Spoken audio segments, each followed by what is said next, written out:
Assalamualaikum warahmatullahi wabarakatuh. Kembali lagi di materi IPS yang akan dibahas tentang kehidupan masyarakat pada masa Islam. Sebelum kita mulai pelajarannya, jangan lupa untuk di-like, di-komen, dan juga subscribe supaya channel ini dapat berkembang. Oke, kita lanjut ke materinya tentang kehidupan masyarakat pada masa Islam. Yang dimana yang pertama, masuknya Islam ke Indonesia.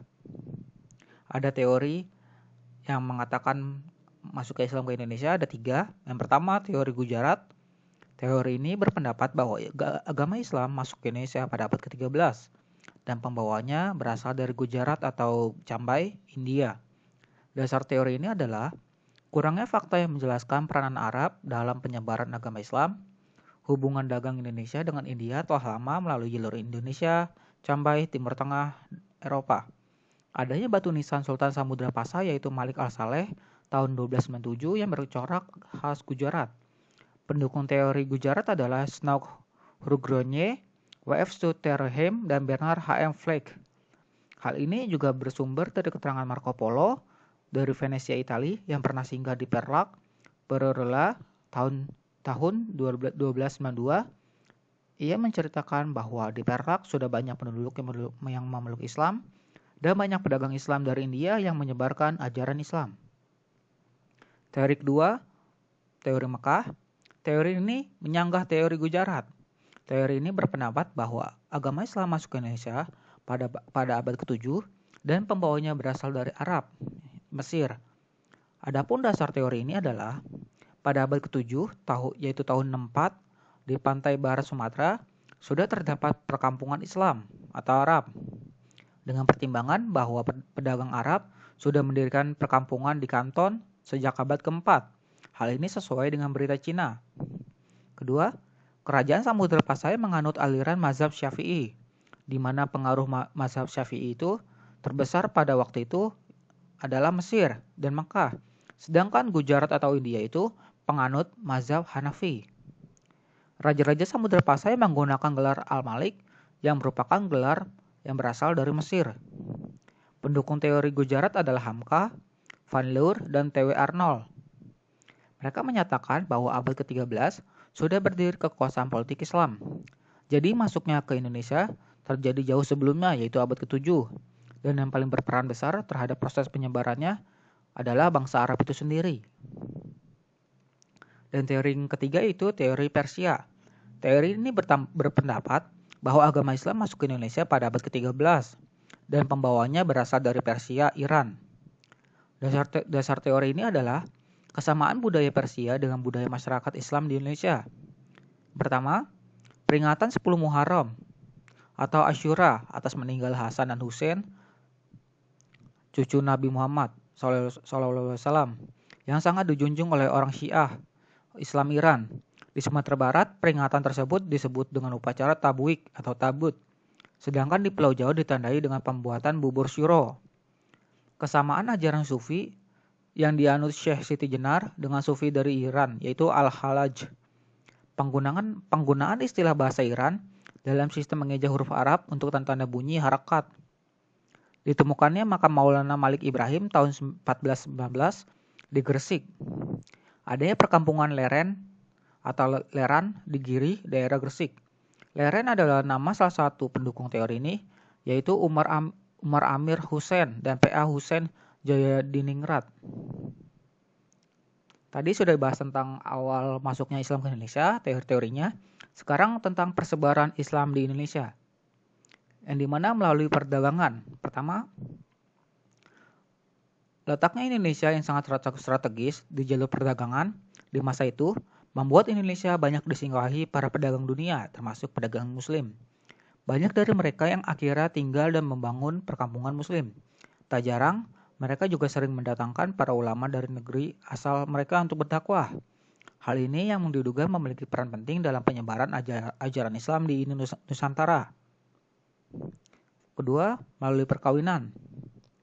Penduduk lokal beranggapan bahwa para pedagang Muslim ini kalangan yang terpandang, sehingga banyak penguasa pribumi yang kemudian menikahkan anak mereka dengan para pedagang Muslim. Sebagai syaratnya, sang gadis itu harus memeluk Islam terlebih dahulu, Hal inilah yang diduga memperlancar penyebaran ajaran Islam. Ketiga, pendidikan. Setelah perkampungan Islam terbentuk, mereka mulai mendirikan fasilitas pendidikan berupa pondok pesantren yang dipimpin langsung oleh guru agama dan para ulama. Para lulusan pesantren kemudian pulang ke kampung halamannya dan menyebarkan ajaran Islam di daerah masing-masing. Contoh pondok pesantren yang dibangun pada saat itu oleh Sunan Ampel dekat Gresik. Kesenian. Wayang merupakan warisan budaya yang masih terjaga hingga saat ini dalam penyebaran ajaran Islam. Wayang merupakan peran yang sangat konkret. Contohnya, Sunan Kalijaga pada saat itu merupakan salah satu tokoh Wali Songo yang menggunakan pementasan wayang untuk berdakwah. Dan ini adalah alasan kenapa agama Islam itu mudah diterima oleh masyarakat Nusantara. Yang pertama, untuk masuk agama Islam, syaratnya itu tidak berat, yaitu cukup hanya dengan mengucapkan 2 kalimat syahadat.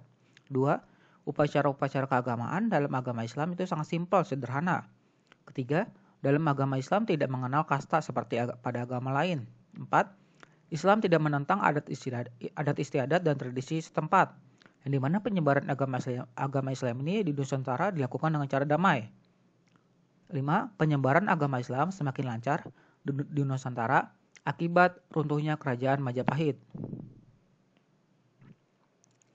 Yang ketiga, tentang pengaruh Islam terhadap masyarakat Indonesia. Dalam bidang politik, penyebaran budaya Islam di Indonesia berlangsung secara damai. Islam berkembang lewat perantaraan bahasa Arab. Pada perkembangannya, terjadi proses saling pengaruh antara Islam yang sudah terakulturasi dengan budaya lokal dengan Islam yang baru masuk dari wilayah Timur Tengah. Maka dari pengaruh penyebaran Islam di bidang politik antara lain, 1. Sistem pemerintahan masih berbentuk kerajaan, tetapi namanya berubah menjadi kesultanan. 2. Raja berganti gelar menjadi sultan. Ketiga, para pemimpinnya disebut khilafah. 4. Agama Islam dalam waktu yang relatif cepat. Ternyata agama Islam dapat diterima dengan baik oleh sebagian besar lapisan masyarakat Indonesia, mulai dari rakyat jelata hingga raja-raja. Bidang sosial. Pada masa Hindu-Buddha terjadi pembedaan yang tegas antara kelompok masyarakat atau disebut juga sistem kasta. Setelah Islam masuk, sistem kasta kemudian menjadi hilang, pudar, karena ajaran Islam itu tidak menerapkan sistem kasta. Tetapi pada masa Islam masih terdapat penggolongan kelompok masyarakat. Di Jawa misalkan, seorang ulama itu diberi gelar kiai, yang dimana kiai itu merupakan sebuah gelar yang menunjukkan ketinggian derajat pada struktur sosial di masyarakat. Begitu pula dengan para penyebar agama Islam yang lain yang diberi gelar sunan, yang dimana gelar ini menunjukkan status sosial yang tinggi. Dalam bidang budaya, ada seni bangunan, yang dimana bentuk bangunan masjid kuno itu memiliki unsur kemiripan dengan kebudayaan Hindu-Buddha. Kemiripan ini terlihat pada hal-hal seperti 1. Atap tumpang, yang dimana atapnya itu bersusun semakin ke atas semakin kecil. Tingkatnya itu yang paling atas itu berbentuk limas. Jumlah tumpangnya itu selalu ganjil, biasanya 3-5 tingkat. Atas tumpangnya itu serupa dengan arsitektur Hindu. Contohnya itu Masjid Demak yang ada di Demak, Jawa Tengah, dan juga Masjid Banten yang menggunakan atap tumpang. 2. Menara. Merupakan bagian bangunan masjid yang berfungsi untuk mengumandangkan azan ketika waktu sholat telah tiba. Contohnya itu Masjid Kudus yang bentuk menaranya itu mirip dengan bentuk bangunan candi di Jawa Timur. Makam. Dalam pembangunan makam, bagi sebagian umat Islam di Indonesia dianggap sebagai bentuk penghormatan kepada orang yang telah meninggal. Di Indonesia banyak ditemukan makam yang terletak di bukit atau dataran tinggi. Misalnya, makam Sunan Jati yang ada di Gunung Sumbung atau kompleks pemakaman Raja-Raja Mataram di Imogiri. Makam-makam yang terletak di tempat-tempat tinggi atau di atas bukit itu masih menunjukkan kesinambungan tradisi yang mengandung unsur kepercayaan kepada roh nenek moyang dan merupakan bentuk perwujudan pendirian punden benda-benda zaman megalitikum. Seni ukir. Seni ukir yang berkembang pada masa Islam merupakan modifikasi dari masa sebelumnya. Dalam ajaran Islam ada larangan untuk membuat patung atau melukis makhluk hidup, apalagi dalam bentuk manusia. Meskipun demikian, seni ukir terus berkembang dengan menggunakan ragam hias yang terdiri dari pola-pola daun-daunan, bunga-bungaan atau teratai, bukit-bukit karang, pemandangan, dan garis-garis geometri. Ragam hias ini kemudian ditambah dengan ragam hias huruf Arab atau kaligrafi yang kerap kali digunakan untuk menyamarkan lukisan makhluk hidup. Ya, untuk sekian saja untuk materi tentang awal kehidupan masyarakat pada masa Islam, masuknya Islam Indonesia, teori-teorinya, lalu tentang